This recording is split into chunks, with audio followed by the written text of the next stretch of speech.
Yo, what's going on, homies? It is your boy StumpD back from the OPTC video, and in today's video, we're diving into level 100 against MAHA for Pirate King Adventures. And in today's video, I have two teams for you guys to take down level 100 plus. Now, if you guys didn't check out yesterday's video, we did 80 to 99. These particular teams, they look fairly similar. So we're going to quickly just fast forward to the end. The mini bosses, I'm keeping them level 59, as I mentioned to you guys in the previous videos. That way I can farm up turtles. Just very, very easy with auto. It's all about just keeping them low and then just building up the final boss. So let's go at this.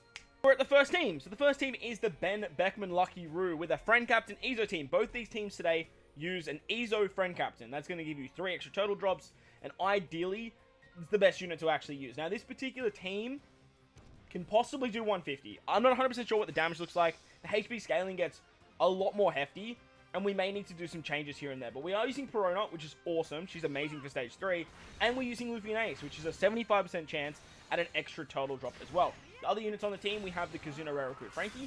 We have Nami and Usopp.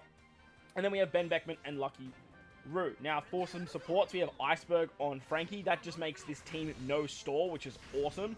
We have the Rayleigh support on Luffy and Ace. We have Kuma to remove Despair on Perona.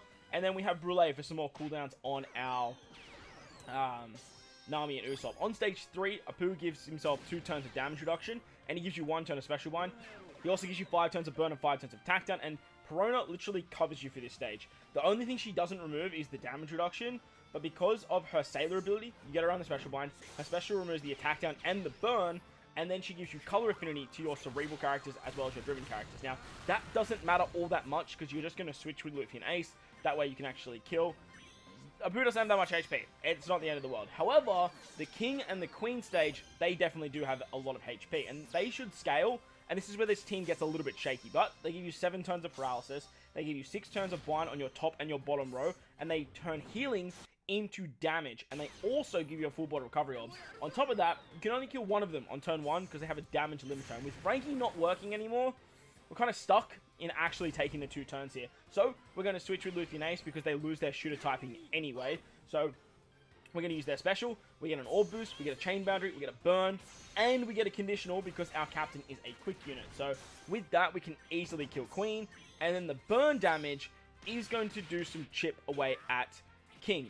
On the second turn, King is going to apply 2 turns of damage reduction to himself, and then he also does like a HP cut to you.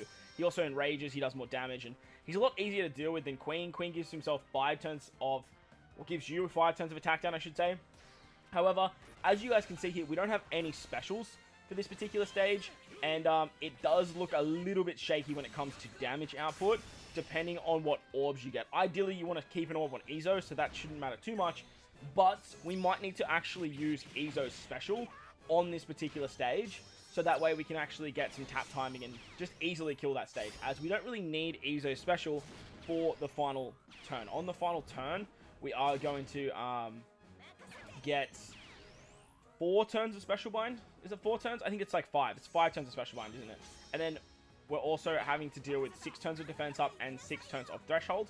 To get around all of this, basically, we're going to be utilizing the super type of, or super class, sorry, of Izo to remove the defense up. We have Izo special to give us Wano slots, and then we have Ben Beckman and LuffyRoux to give us an attack boost, an orb boost, and a chain boundary. We could also use that attack boost of Ben Beckman and LuffyRoux on the previous turn.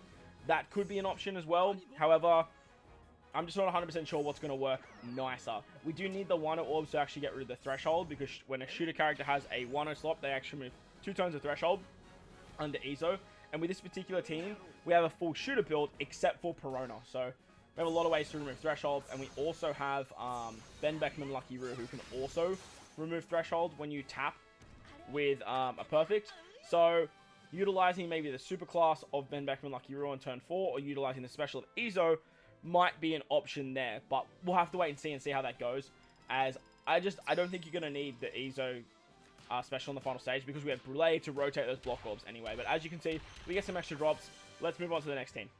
Alright, so for the next team, it's led by Luffy and Yamato with an Izo friend captain. And this team is a lot more boosted. We have Odin Toki, Perona, and Nami who are all boosted. And then we have Kizaru here. Kizaru is a non-boosted unit, but he has such a low cooldown that he actually works quite nicely. So that was the team. Those are the supports. Let's dive on in. Now, unfortunately, this team is not no stall.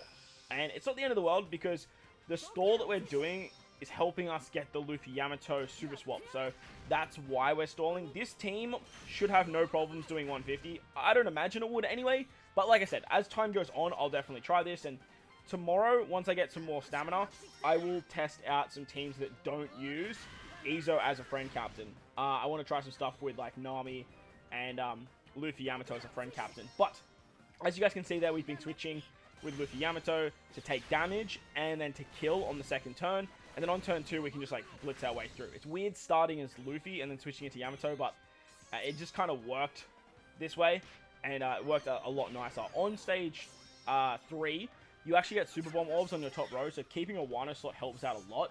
And then using Perona to get rid of all the nasty effects works out great. And then you can just tap with Izo to get rid of the Super Bomb slot, as well as remove the damage reduction. So that works really, really nicely.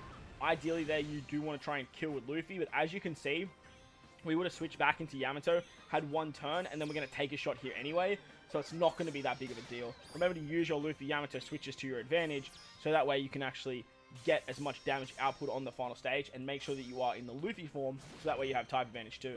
On stage 4 against King and Queen, we have Rayleigh to remove some paralysis, and then we have Kizaru to remove the rest of the paralysis. Kizaru also gives us a chain lock. We have the swap of Odin and Toki to give slashes an orb boost, so that way Izo hits really hard here, as you guys will see. Well, actually, we don't even hit with Izo, but Izo will hit really, really hard. You don't really need him for that particular stage. You can just hit with Toki, but then when you switch back into Odin on the next turn, you can just easily kill there. Kizaru also gives you 1 turn of cooldown, but another character that's really, really good here is Usopp, the Treasure Map Rare Quick Usopp with double special. Shout out to my homie Itachi in my alliance for this particular team idea. I'll link his channel in the description below.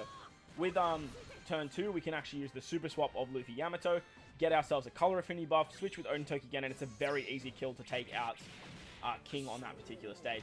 On the final stage against MAHA, he gives us the 5 turns of Special Bind and 6 turns of Despair. He has a barrier as well, which is very annoying, as well as 6 turns of defense up in Threshold.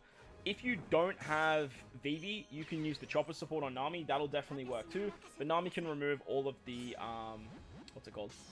She removes all the special bind and gives you base stats.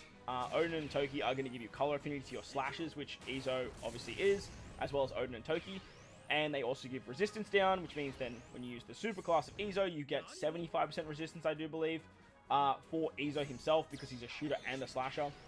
And then you have the double damage from Luffy Yamato, the orb boost from Luffy Yamato, and a very little attack boost from the Ashura Doji support. But as you guys can see there, big damage from Izo, and then you have another shot incoming from good old Odin Toki. But that's going to wrap up the video. I hope you guys enjoyed this one. If you did, make sure to go down there, belt like button, hit the subscribe button, do all that good stuff for me. Most importantly, wherever you guys are in this beautiful world, please remember to enjoy the rest of your day. As always, homies, thank you for watching, and I'll catch you all in the next one. Late! Ooh, juicy turtle drops. Let's go.